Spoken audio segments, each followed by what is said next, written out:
Hallelujah, ದೇವರಿಗೆ ಸ್ತೋತ್ರ. ಬೆಳಗಾಯ್ತು ಪ್ರಿಯರೇ, ಎದ್ದಿದ್ದೀರಾ? ದೇವರ ಮಾತು ಕೇಳಲು ಸಿದ್ಧರಾಗಿದ್ದೀರಾ? ಭಾನುವಾರ ಮುಗ್ದೋಯ್ತಲ್ಲವೇ, ಇನ್ನು ಸೋಮವಾರವೂ ವಾಕ್ಯ ಕೇಳಬೇಕಾ ಅಂತೀರಾ? ಸೋಮವಾರ, ಮಂಗಳವಾರ, ಬುಧವಾರ, ಗುರುವಾರ, ಶುಕ್ರವಾರ, ಶನಿವಾರ, ಭಾನುವಾರ ದಿನವೂ ದೇವರೊಂದಿಗೆ ಸಹವಾಸ ಮಾಡುವುದೇ ನಿಜವಾದ ಕ್ರೈಸ್ತಿಯ ಜೀವಿತವಾಗಿದೆ. ಬನ್ನಿ ಒಂದು ಚಿಕ್ಕ ಪ್ರಾರ್ಥನೆ ಮಾಡೋಣ. ಕರ್ತನೇ, ನಿಮಗೆ ವಂದನೆಗಳು. ಪ್ರತಿದಿನವೂ ನೀವು ನಮಗೆ ಬೇಕು, ಪ್ರತಿ ಕ್ಷಣ ನಾವು ನಿಮ್ಮೊಂದಿಗೆ ಕಳೆಯಬೇಕು. ನಿಮ್ಮ ಕೃಪೆ ಇಲ್ಲದೆ ನಾವು ಈ ಲೋಕದಲ್ಲಿ ಜೀವಿಸಲಾರೆವು, ನಿಮ್ಮ ದಯೆ ಇಲ್ಲದೆ ನಾವು ಬದುಕಲಾರೆವು. ನಿಮ್ಮ ಜೊತೆ ಇರುವಿಕೆ ನಮಗೆ ಬೇಕು, ಸಹಾಯ ಮಾಡಿರೆಂದು ಕ್ರಿಸ್ತನ ನಾಮದಲ್ಲಿ ಬೇಡುತ್ತೇನೆ ತಂದೆಯೇ, ಆಮೇನ್. ದೇವರಿಗೆ ಸ್ತೋತ್ರ. ಹೇಗಿದ್ದೀರಿ ಪ್ರಿಯರೇ? ಯಾವ ರೀತಿಯಾಗಿದ್ದೀರಿ? ದೇವರು ನಮಗೆ ಒಂದು ವರ ಕೊಟ್ಟಿದ್ದಾರಂತೆ. ವರ ಏನ್ ಪ್ರಿಯರೇ? ಎಂದಾದರೂ ವರಗಳನ್ನು ಕೇಳಿದ್ದೀರಾ ದೇವರಿಗೆ ನೀವು? ಬಹಳಷ್ಟು ಜನ ಭಕ್ತರು ನಮ್ಮ ದೇಶದಲ್ಲಿ ವರಗಳಿಗಾಗಿ ದೇವರಿಗೆ ಬೇಡಿಕೊಳ್ತಾರೆ, ದೇವರಿಗೆ ಕೇಳ್ತಾ ಇರ್ತಾರೆ, ದೇವರಿಗೆ ಮೊರೆ ಇಡ್ತಾ ಇರ್ತಾರೆ. ಒಂದಾನೊಂದು ದಿನ ಒಬ್ಬ ಮನುಷ್ಯ, ದೇವರೇ ವರ ವರ ವರ ಕೊಡು ಅಂತ ಕೇಳಿದಾಗ ದೇವ್ರು ಕೇಳ್ತಾರೆ, ಏನ್ ಬೇಕು ಅಂದಾಗ, ನಾನು ಮುಟ್ಟಿದೆಲ್ಲ ಬಂಗಾರ ಆಗುವಂತೆ ಮಾಡು ಅಂತ ಕೇಳ್ದ. ಆಯ್ತು, ಕೊಟ್ಟಿದ್ದೇನೆ, ಹೋಗು ಭಕ್ತನೇ ಅಂದ. ಇನ್ನಷ್ಟೇ ಅವನು ಹಿಗ್ಗುತ್ತಾ ಹೆಂಡತಿಗೆ ಹೇಳೋಣ, ಮಕ್ಕಳಿಗೆ ಹೇಳೋಣ ಎಂಬುದಾಗಿ ಮನೆಗೆ ಬರ್ತಿರುವಾಗ, ಎಲ್ಲ ಗಿಡ ಮುಟ್ತಾ ಇರುವಾಗ, ಗುಡ್ಡ ಮುಟ್ತಾ ಇರುವಾಗ ಎಲ್ಲ ಬಂಗಾರ ಆಗ್ತಾ ಇತ್ತು. ಆಗ ಮನೆಗೆ ಸಂತೋಷದಿಂದ ಹೋಗ್ತಿರುವಾಗ ಬಹಳ ದಿನಗಳ ನಂತರ ಮನೆಗೆ ತಂದೆ ಬರುವುದನ್ನು ಮಗಳು ನೋಡಿ, ಅಪ್ಪಾ ಎಂದು ಕೂಗುತ್ತಾ ಮಗಳು ಎದುರು ಬಂದಿದ್ದಕ್ಕೆ ನನ್ ಬಂಗಾರವೇ ಅಂತ ಹೇಳಿ ಎತ್ಕೊಂಡನಂತೆ. ಆ ಮಗು ಬಂಗಾರವಾಗ್ಬಿಡ್ತಂತೆ. ಇನ್ನಷ್ಟೇ, ಮಗು ಬೇಕೋ ಅಥವಾ ಬಂಗಾರದಂತಹ ಮಗು ಬೇಕೋ? ಅಯ್ಯೋ, ನನಗೆ ಹಸಿವೆಯಾಗಿದೆ, ಅನ್ನ ಬಡಿಸು ಅಂತ ಹೆಂಡತಿ ಕೇಳಿದ್ರೆ ಅನ್ನ ಬಡಿಸಿದಾಗ ಆ ಅವಸರದಲ್ಲಿ ಹಸುವೆಯಿಂದ ಅನ್ನ ತಿನ್ನೋಣ ಅಂತ ಬಾಯಲ್ಲಿಟ್ಕೊಂಡ್ರೆ ಅದು ಕೂಡ ಬಂಗಾರ ಆಯ್ತು. ಕೊನೆಗೆ ಉಸಿರಾಡದೆ ಸತ್ತನಂತೆ. ನಾವು ಕೂಡ ಇಂತಹ ವರಗಳನ್ನು ಕೋರಿಕೊಳ್ತೇವೆ. ನಾವು ಅನೇಕ ಸಾರಿ ದೇವರ ಬಳಿಗೆ ಹೋಗಿ ಏನೇನೋ ಬೇಕು, ದುಡ್ಡು ಬೇಕು, ಬಂಗಾರ ಬೇಕು ಎಂದು ಬೇಡಿಕೊಳ್ತಿರ್ತೇವೆ. ನಾವು ಎಲ್ಲದರಲ್ಲಿಯೂ ಉನ್ನತ ಸ್ಥಾನ ಪಡೆಯಬೇಕು ಎಂಬುದಾಗಿ ಆಶಿಸ್ತೇವೆ. ಆದರೆ ಪ್ರಿಯರೇ, ಇವು ವರಗಳಲ್ಲ. ಇವುಗಳಿಂದ ನಮ್ಗೆ ಯಾವ ಪ್ರಯೋಜನವಿಲ್ಲ. ಅಜ್ಞಾನಿಗಳಂತೆ ಅನವಶ್ಯಕವಾದವುಗಳಿಗಾಗಿ ದೇವರಿಗೆ ಬೇಡಿಕೊಳ್ಳುವ ಅಗತ್ಯವಿಲ್ಲ. ಆತನು ಒಂದು ವರ ಕೊಟ್ಟಿದ್ದಾನೆ. ಕೆಲವರಂತೂ ಇನ್ನೊಂದು ರೀತಿಯಾಗಿ ಬೇಡ್ತಾರೆ. ಒಮ್ಮೆ ಇಬ್ಬರು ಸ್ನೇಹಿತರು ಹೋಗಿ ತಪಸ್ಸು ಮಾಡುತ್ತಾ ಇದ್ರಂತೆ. ದೇವರೇ ವರ ಕೊಡು, ವರ ಕೊಡು ಅಂತ ಕೇಳಿದ್ರೆ ಅವರಿಬ್ಬರಿಗೂ ಒಬ್ಬರನ್ನೊಬ್ಬರು ಕಂಡ್ರೆ ಆಗ್ತಿರಲಿಲ್ಲಂತೆ. ಒಬ್ಬರನ್ನೊಬ್ಬರು ನೋಡಿ ಅವನು ಪ್ರಾರ್ಥಿಸಿದಕ್ಕೆ ದೇವರು ಏನು ವರ ಕೊಟ್ಟರು ಎಂಬುದಾಗಿ ಒಬ್ಬರಿಗೊಬ್ಬರು ಅವರು ನೋಡಿಕೊಳ್ತಾ ಇದ್ರಂತೆ. ಅವರಲ್ಲಿ ಒಬ್ಬನು, ನನ್ನ ಸ್ನೇಹಿತನಿಗೆ ಏನು ಕೊಡ್ತೀಯೋ ಅದರಲ್ಲಿ 2 ಪಟ್ಟು ನನಗೆ ಕೊಡು ಎಂಬುದಾಗಿ ಬೇಡದನಂತೆ. ಆ ಸ್ನೇಹಿತನಿಗೆ ತೋರಿಸಿ ಕೇಳದನಂತೆ. ಆಯ್ತು, ಹೋಗು ಅಂದ್ರಂತೆ ದೇವರು. ಎರಡನೇ ಅವನ ಬಳಿಗೆ ದೇವರು ಹೋದ್ರಂತೆ. ನಿನಗೇನು ಬೇಕು ಅಂತ ಕೇಳಿದ್ರೆ ಅವನೇನು ಕೇಳ್ದ ಅಂದ, ನಿನಗೆ ಏನೇ ಕೊಟ್ಟರು 2 ಪಟ್ಟು ನನಗೆ ಕೊಡು ಎಂಬುದಾಗಿ ಅವನು ಕೇಳಿದಾನೆ ಅಂದ್ರು. ಇನ್ನಷ್ಟೇ, ಇವನು ಊಹಿಸಿಕೊಳ್ತಾ ಇದ್ದ, ನಾನು 1 ಎಕರೆ ಹೊಲ ಕೇಳಿದ್ರೆ ಅವನಿಗೆ 2 ಎಕರೆ ಸಿಗುತ್ತೆ. ನಾನೇನಾದರೂ 1 ಕೋಟಿ ದುಡ್ಡು ಕೇಳಿದ್ರೆ 2 ಕೋಟಿ ಅವನಿಗೆ ಸಿಗುತ್ತೆ ಅಂತ ಊಹಿಸಿಕೊಂಡು ಇಷ್ಟೊಂದು ತಪಸ್ಸು ಮಾಡಿ ಅಷ್ಟೊಂದು ವರಕ್ಕಾಗಿ ಬೇಡಿಕೊಂಡ ವ್ಯಕ್ತಿ ನನ್ನ ಪಕ್ಕದವನಿಗೆ ನನಗಿಂತ ಹೆಚ್ಚು ಯಾಕೆ ಸಿಗ್ಬೇಕಂದ್ಕೊಂಡು, ದೇವರೇ ನನ್ನ ಅದೊಂದು ಕಣ್ಣು ತೆಗೆದು ಹಾಕು ಅಂದ. ಇವನ 1 ಕಣ್ಣು ಹೋಯ್ತು, ಅವನದೇನೋ 2 ಕಣ್ಣು ಹೋದವು. ನಾವು ದೇವರಿಗೆ ಬೇಡಿಕೊಳ್ಳೋದು ಇಂತಹ ವಿಷಯಗಳೇ. ದೇವರು ಕೊಟ್ಟಿದ್ದನ್ನು ತೆಗೆದುಕೊಂಡ್ರೆ ನಾವು ಧನ್ಯರಾಗ್ತೇವೆ ಪ್ರಿಯರೇ. ದೇವರು ಒಂದು ದೊಡ್ಡ ವರ ಕೊಟ್ಟಿದ್ದಾರೆ ನಮಗೆ. ನೋಡಿ, ಕೊರಿಂಥದವರಿಗೆ ಬರೆದ 2ನೇ ಪತ್ರಿಕೆ 9ನೇ ಅಧ್ಯಾಯ 15ನೇ ವಚನ ಓದುತ್ತೇನೆ ಕೇಳಿ. ವರ್ಣಿಸಲ ಶಕ್ಯವಾದ ದೇವರ ವರಕ್ಕಾಗಿ ಆತನಿಗೆ ಸ್ತೋತ್ರ. ಅನ್ಸ್ಪೀಕೇಬಲ್ ಗಿಫ್ಟ್. ಹೇಳಲ ಶಕ್ಯವಾದಂತಹ, ಹೇಳಲಿಕ್ಕಾಗದೇ ಇರುವಂತಹ ದೊಡ್ಡ ವರ ದೇವರು ನಮ್ಗೆ ಕೊಟ್ಟಿದ್ದಾರೆ. ಇಲ್ಲಿ ವರ ಅನ್ನುವಾಗ ಏನೋ ಒಂದು ವರ ಕೊಡುವಂಥದ್ದಲ್ಲ. ಯೇಸು ಕ್ರಿಸ್ತನು ತನ್ನನ್ನು ತಾನೇ ನಮಗೋಸ್ಕರ ಒಪ್ಪಿಸಿಕೊಟ್ಟನು. ಆತನೇ ನಮಗೆ ವರವಾಗಿ ದೊರಕಿದನು. ಆತನು ವರವಾಗಿ ಕೊಡಲಿಲ್ಲ, ಕೊಡುವಾತನೇ ನಮಗೆ ವರವಾಗಿರುವುದಾದರೆ ಇನ್ನೆಷ್ಟು ಸಂಪೂರ್ಣವಾಗಿರುತ್ತೆ ನೋಡಿ. ಯೇಸುವಿಗೆ ಮತ್ತೊಂದು ಹೆಸರಿದೆ, ವರ್ಣಿಸಲ ಶಕ್ಯವಾದಂತಹ ಹೆಸರು. ಬುದ್ಧಿ, ವಿಜ್ಞಾನ, ಸರ್ವ ಸಂಪತ್ತು ಆತನಲ್ಲಿಯೇ ಗುಪ್ತವಾಗಿವೆ. ಮನುಷ್ಯರಿಗೆ ದುಡ್ಡು ಬೇಕಾಗಿದ್ರೆ ದೇವರು ಒಬ್ಬ ಕೋಟ್ಯಾಧೀಶ್ವರನಿಗೆ ಕಳಿಸ್ತಾ ಇದ್ರು. ಮನುಷ್ಯರಿಗೆ ಆರೋಗ್ಯವೇ ಬೇಕಾಗಿರೋದಾದ್ರೆ ಒಬ್ಬ ಒಳ್ಳೆ ಡಾಕ್ಟರ್ಗೆ ಕಳಿಸ್ತಾ ಇದ್ರು. ಮನುಷ್ಯರಿಗೆ ವಿಜ್ಞಾನವೇ ಬೇಕಾಗಿದ್ರೆ ದೇವರು ಒಳ್ಳೆ ಸೈಂಟಿಸ್ಟ್ಗೆ ಕಳಿಸ್ತಿದ್ರು. ಮನುಷ್ಯರಿಗೆ ಇನ್ನೇನಾದ್ರೂ ಬೇಕಾಗಿದ್ದೇ ಆದರೆ ಅದನ್ನೇ ದೇವರು ಕೊಡ್ತಾ ಇದ್ರು. ಆದರೆ ಮನುಷ್ಯರಿಗೆ ಬೇಕಾದದ್ದು ಇದೆಲ್ಲ ಅಲ್ಲ. ಎಷ್ಟೇ ದುಡ್ಡಿದ್ರು, ಎಷ್ಟೇ ಜ್ಞಾನವಿದ್ರು, ಎಷ್ಟೇ ವಿಜ್ಞಾನವಿದ್ರು, ಎಷ್ಟೇ ಆರೋಗ್ಯವಾಗಿದ್ದರೂ ನಿಮ್ಮ ಅಂತರಂಗದಲ್ಲಿ ನೀವು ಸರಿಯಾಗಿಲ್ಲದಿದ್ದರೆ, ನಿಮ್ಮ ಮನಸ್ಸು ಸರಿಯಾಗಿಲ್ಲದಿದ್ದರೆ, ನಿಮಗೆ ಪಾಪ ಕ್ಷಮಾಪಣೆ ದೊರಕದಿದ್ದರೆ, ನಿಮ್ಮ ಪಾಪಗಳಿಂದ ಬಿಡುಗಡೆ ಹೊಂದುವ ಕೃಪೆ ನಿಮಗೆ ದೊರಕದಿದ್ದರೆ, ನಿಮ್ಮ ಬದುಕು ಘೋರವಾದ ಬದುಕಾಗಿರುತ್ತೆ. ಅದಕ್ಕೆ ನಮಗೆ ರಕ್ಷಕನು ಬೇಕು, ನಮ್ಮನ್ನು ರಕ್ಷಿಸುವಾತನು ಬೇಕು, ನಮ್ಮ ಪಾಪಕ್ಕೆ ಪ್ರಾಯಶ್ಚಿತ್ತ ಮಾಡಿದಾತನು ಬೇಕು. ಪರಲೋಕಕ್ಕೆ ಯಾರು ಹೋಗ್ತಾರೆ ಎನ್ನುವುದಾದರೆ, ಒಂದು ವೇಳೆ ದೂತರೇ ಹೋಗ್ತೇನೆ ಅನ್ನುವುದಾದರೆ, ಆ ದೂತರು ನಮ್ಮ ಪಾಪಗಳಿಗಾಗಿ ಪ್ರಾಯಶ್ಚಿತ್ತ ಮಾಡಲಿಲ್ಲ. ಯಾವುದೇ ಮನುಷ್ಯನು ಮತ್ತೊಬ್ಬ ಮನುಷ್ಯನಿಗೋಸ್ಕರ ಕ್ರಯೆಯನ್ನು ಸಲ್ಲಿಸಲಿಕ್ಕಾಗಲಿಲ್ಲ. ಅದಕ್ಕಾಗಿಯೇ ಯೇಸು ಸ್ವತಃ ತಾನೇ ನಮಗೋಸ್ಕರ ಈ ಲೋಕಕ್ಕೆ ಬಂದಿದ್ದಾರೆ. ತಂದೆ ಮಗನನ್ನು ಈ ಲೋಕಕ್ಕೆ ಕಳುಹಿಸಿಕೊಟ್ಟಿದ್ದಾರೆ. ದೇವರು ಲೋಕದ ಮೇಲೆ ಎಷ್ಟೋ ಪ್ರೀತಿಯನ್ನಿಟ್ಟು ತನ್ನ ಒಬ್ಬನೇ ಮಗನನ್ನು ಕೊಟ್ಟನು. ಆತನನ್ನು ನಂಬುವ ಯಾವನಾದರೂ ನಾಶವಾಗದೆ ಎಲ್ಲರೂ ನಿತ್ಯ ಜೀವ ಹೊಂದಬೇಕೆಂದು ಆತನನ್ನು ಕೊಟ್ಟನು. ಕ್ರಿಸ್ತನು ನಿಮ್ಮೊಂದಿಗಿರುವುದಾದರೆ, ಕ್ರಿಸ್ತನನ್ನು ನೀವು ಹೊಂದಿಕೊಂಡಿರುವುದಾದರೆ ನೀವು ಎಲ್ಲಾ ರೀತಿಯಲ್ಲಿ ಆಶೀರ್ವದಿಸಲ್ಪಡ್ತೀರಿ. ಈ ದಿನಗಳಲ್ಲಿ ಅನೇಕ ವಿಶ್ವಾಸಿಗಳೆಂದು ಕರೆಯಲ್ಪಡುವವರು ನಮಗೆ ವರಗಳು ಬೇಕು, ಆತ್ಮನ ವರಗಳು ಬೇಕು ಅನ್ನುತ್ತಾರೆ. ಆತ್ಮನ ವರಗಳು ಬಹಳಷ್ಟಿವೆ. ಆತ್ಮನ ವರಗಳಲ್ಲಿ ಸ್ವಸ್ಥಪಡಿಸುವ ವರವಿದೆ, ಬೋಧಿಸುವ ವರವಿದೆ, ಉಪಕಾರ ಮಾಡುವ ವರವಿದೆ. ಒಂದು ದೊಡ್ಡ ಸೆಟಪ್ಪೇ ಅಂದರೆ ಒಂದು ಗೊಂಚಲ ಥರ ಗುಂಪಿದೆ. ಒಮ್ಮೆ ಓದುತ್ತೇನೆ ಕೇಳ್ರಿ. 1 ಕೊರಿಂಥಿ ಅದರಲ್ಲಿ 12ನೇ ಅಧ್ಯಾಯ ವಚನ 9ರಿಂದ ಆತ್ಮನ ವರಗಳು ಅನೇಕ ಇವೆ.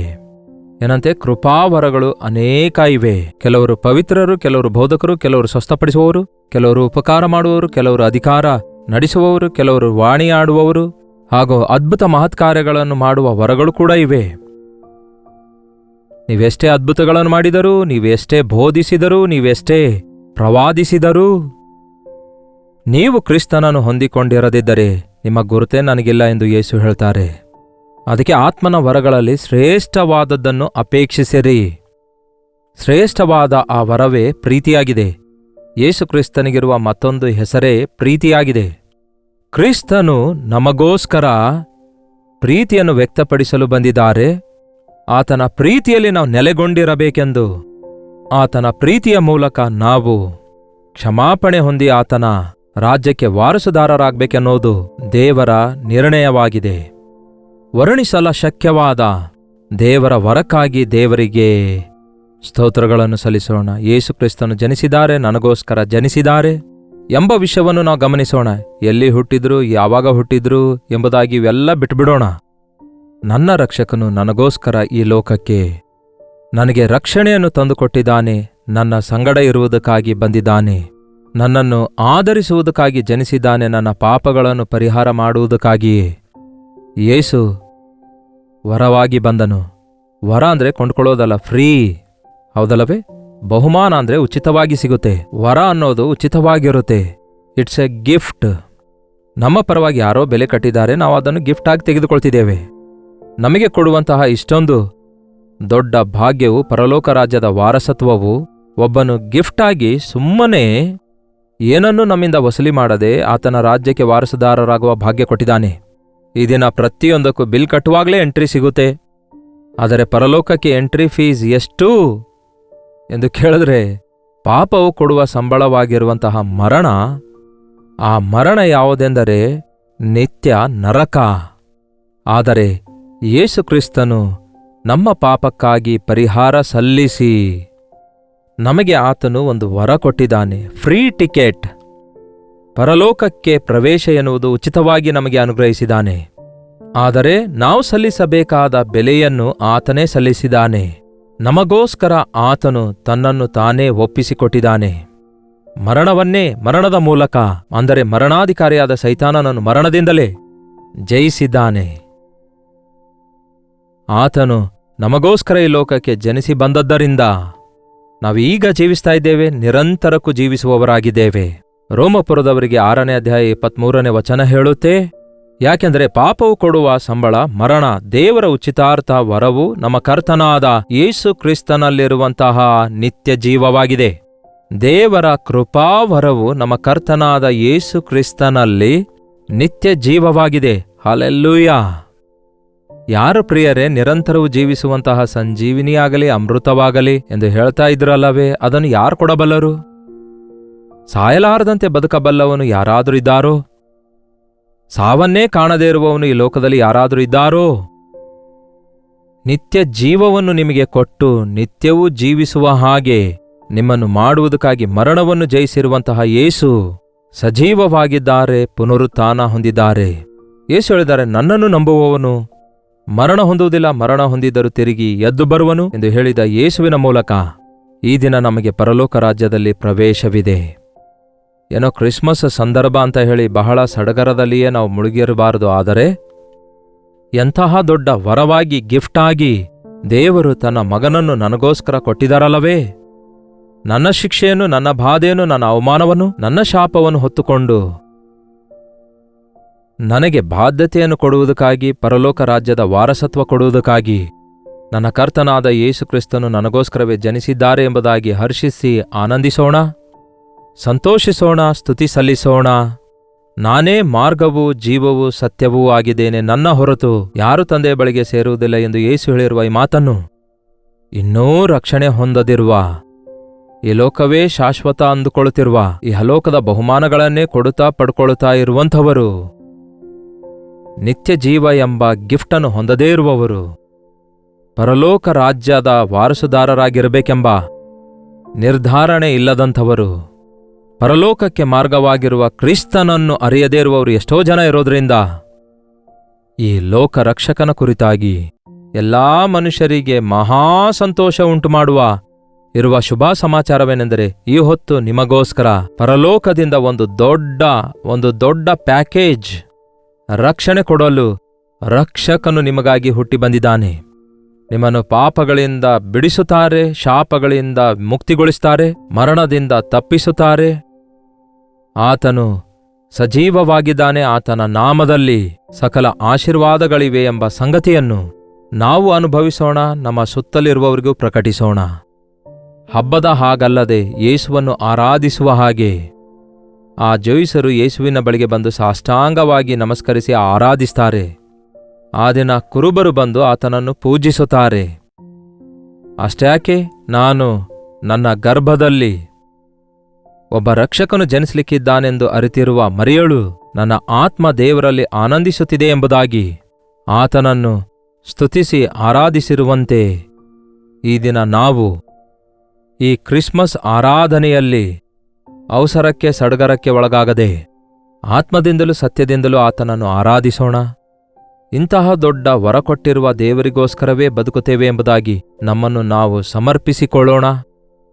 ಆತನ ಪ್ರೀತಿಯನ್ನು, ಆತನ ತ್ಯಾಗವನ್ನು, ನನಗೋಸ್ಕರವೇ ಯೇಸುಕ್ರಿಸ್ತನು ಈ ಲೋಕಕ್ಕೆ ಬಂದಿದ್ದಾನೆ ಎಂಬ ಸಂಗತಿಯನ್ನು ನಮ್ಮ ಹೃದಯದೊಳಗೆ ಭದ್ರಪಡಿಸಿಕೊಂಡು, ನಾನು ಕ್ರಯಕ್ಕೆ ಕೊಂಡುಕೊಳ್ಳಲ್ಪಟ್ಟವನಾಗಿದ್ದೇನೆ, ನಾನು ನನ್ನ ಸ್ವಂತ ಸೊತ್ತಲ್ಲ, ನನ್ನ ದೇಹದಿಂದ ದೇವರಿಗೆ ಮಹಿಮೆ ಪಡಿಸಬೇಕು ಎಂಬ ಗ್ರಹಿಕೆಯುಳ್ಳವರಾಗಿ, ನನಗಾದರೂ ಬದುಕುವುದೆಂದರೆ ಕ್ರಿಸ್ತನೇ, ಸಾಯುವುದೆಂದರೆ ಲಾಭ ಎಂದಿರುವ ಪೌಲನಂತೆ ಈ ಲೋಕದಲ್ಲಿ ಯೇಸುವಿನ ಸಾಕ್ಷಿಗಳಾಗಿ, ಆತನ ಪ್ರತಿನಿಧಿಗಳಾಗಿ, ಆತನ ಪ್ರೀತಿಯ ರಾಯಭಾರಿಗಳಾಗಿ, ಆತನ ಅತ್ಯಂತ ಶ್ರೇಷ್ಠ ಆ ವರವನ್ನು ಪ್ರಕಟಿಸುವವರಾಗಿ, ಅನೇಕರನ್ನು ನರಕದಿಂದ ತಪ್ಪಿಸುವವರಾಗಿ, ದೇವರ ರಾಜ್ಯಕ್ಕಾಗಿ ಅಂಥವರನ್ನು ಕರೆದೊಯ್ಯುವುದಕ್ಕಾಗಿ ನೂತನ ವರ್ಷದಲ್ಲಿ ದೇವರ ಕೃಪೆಯಲ್ಲಿ ಭದ್ರಪಡಿಸಲ್ಪಡುವ ಹಾಗೆ ಭಯದಿಂದ, ಭಕ್ತಿಯಿಂದ ನಡುಗುತ್ತಾ ನಮ್ಮ ರಕ್ಷಣೆಯನ್ನು ಮುಂದುವರಿಸುತ್ತಾ ಕರ್ತನಲ್ಲಿ ಆನಂದಿಸೋಣ.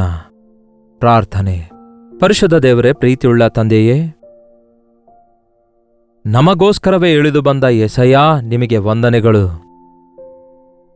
ಏನೋ ಒಂದು ಗಿಫ್ಟ್ ನಮಗೆ ಕೊಡುವ ದೇವರು ನೀವಲ್ಲ. ಅಂದರೆ ವಸ್ತುವಾಹನಗಳಲ್ಲ ನೀವು ಕೊಟ್ಟಿದ್ದು, ಬೆಳ್ಳಿ ಬಂಗಾರವನ್ನಲ್ಲ ನೀವು ಕೊಟ್ಟಿದ್ದು, ನಿಮ್ಮನ್ನು ನೀವೇ ನಮಗೋಸ್ಕರ ಅರ್ಪಿಸಿಕೊಟ್ಟು ಒಂದು ವರವಾಗಿ ನಮಗೆ ದೊರಕಿರುವುದಕ್ಕಾಗಿ ವಂದನೆ ಯೇಸುವೇ. ರಕ್ಷಣೆಯ ವರ ನಮಗೆ ಕೊಟ್ಟಿರುವುದಕ್ಕಾಗಿ ವಂದನೆಗಳು. ಶಾಶ್ವತವಾಗಿ ಪರಲೋಕ ರಾಜ್ಯದಲ್ಲಿ ನಿರಂತರವೂ ನಿಮ್ಮೊಂದಿಗೆ ಜೀವಿಸುವಂತಹ ಭಾಗ್ಯವನ್ನು ನಮಗೆ ಕೊಟ್ಟಿದ್ದಕ್ಕಾಗಿ ವಂದನೆ ಯೇಸುವೇ. ನೀವೇನಾದರೂ ಜನಿಸಿ ಬರದಿದ್ದರೆ ಈ ಲೋಕಕ್ಕೆ ವಿಮೋಚನೆ ಸಿಗ್ತಾ ಇರಲಿಲ್ಲ ಎಂಬುದಾಗಿ, ನೀವು ಶಿಲುಬೆಯ ಮೇಲೆ ಬಲಿಯಾಗದಿದ್ದರೆ ನಾವು ನರಕಕ್ಕೆ ಪಾತ್ರರಾಗಿದ್ದೇವು ಎಂಬುದಾಗಿ ಗ್ರಹಿಸಿ, ಪರಲೋಕ ಬಿಟ್ಟು ಭೂಲೋಕಕ್ಕೆ ಬಂದಿರುವ ನಿಮ್ಮ ಪ್ರೀತಿಯನ್ನು ಈ ಸಮಯದಲ್ಲಿ ಜ್ಞಾಪಕ ಮಾಡಿಕೊಳ್ಳುತ್ತಾ, ನಿಮ್ಮಲ್ಲಿ ಆನಂದಿಸಿ ಕೊಂಡಾಡುತ್ತಾ, ನಿಮ್ಮನ್ನೇ ಸ್ತುತಿಸಿ ಸ್ತೋತ್ರಗಾನ ಮಾಡಲು, ಎಲ್ಲಾ ಜನರಿಗೆ ನಿಮ್ಮ ಪ್ರೀತಿಯ ಸುವಾರ್ತೆ ಪ್ರಕಟಿಸಲು ನಮಗೆ ಸಹಾಯ ಮಾಡಿರಿ ಎಂದು ಕ್ರಿಸ್ತನ ನಾಮದಲ್ಲಿ ಬೇಡುತ್ತೇನೆ ತಂದೆಯೇ, ಆಮೆನ್. ನಮ್ಮ ತಂದೆಯಾದ ದೇವರ ಪ್ರೀತಿಯು, ಮಗನಾಗಿರುವ ಕ್ರಿಸ್ತನ ಕೃಪೆಯು, ಆದರಣೆಕರ್ತನಾದ ಪರಿಶುದ್ಧಾತ್ಮನ ಸಹವಾಸವು ಕೂಡಿ ಬಂದಿರುವ ನಮ್ಮೆಲ್ಲರ ಸಂಗಡ ಇಂದಿಗೂ ಸದಾಕಾಲಕ್ಕೂ ನೆಲೆಯಾಗಿರಲಿ. ಆಮೆನ್. ದೇವರಿಗೆ ಸ್ತೋತ್ರ. ನಿಮ್ಮ ಪ್ರಾರ್ಥನಾ ಮನವಿ 8939731313 ನಂಬರ್ಗೆ. ನೀವು ಇತರ ದೇಶದಿಂದ ವೀಕ್ಷಿಸೋದಾದರೆ ಕೊಡಲ್ಪಟ್ಟ ಇದೇ ನಂಬರ್ಗೆ ಒಂದು ಟೆಕ್ಸ್ಟ್ ಆಗಲಿ ವಾಯ್ಸ್ ಮೆಸೇಜ್ ಮುಖಾಂತರ ವಾಟ್ಸಪ್ ಕಳಿಸಿಕೊಡಿ. ನಿಮಗಾಗಿ ನಾವು ಪ್ರಾರ್ಥಿಸ್ತಿದ್ದೇವೆ. ದೇವರು ತಮ್ಮ ಕಾರ್ಯ ನೆರವೇರಿಸ್ತಾರೆ. ನೀವು ಪ್ರಾರ್ಥಿಸಿರಿ, ನಿಮ್ಮ ಪ್ರಾರ್ಥನೆಗೂ ಉತ್ತರ ಕೊಡ್ತಾರೆ. Doctor Jayapal Kannada YouTube channel like ಮಾಡಿರಿ, ಶೇರ್ ಮಾಡಿರಿ, ಕಾಮೆಂಟ್ ಸೆಕ್ಷನ್ನಲ್ಲಿ ಬಂದು ನಿಮ್ಮ ಹೆಸರು ಟೈಪ್ ಮಾಡಿ. ಕರ್ತನ ಚಿತ್ತವಿರುವುದಾದರೆ ಮತ್ತೆ ನಾಳೆ ಇದೇ ಅನುದಿನದ ಧ್ಯಾನ ಎಂಬ ಕಾರ್ಯಕ್ರಮದಲ್ಲಿ ಮತ್ತೊಮ್ಮೆ ಭೇಟಿಯಾಗೋಣ. ಅಲ್ಲಿವರೆಗೂ ದೇವರ ಮಹಾಕೃಪೆ ನಿಮ್ಮೆಲ್ಲರೊಂದಿಗಿರಲಿ.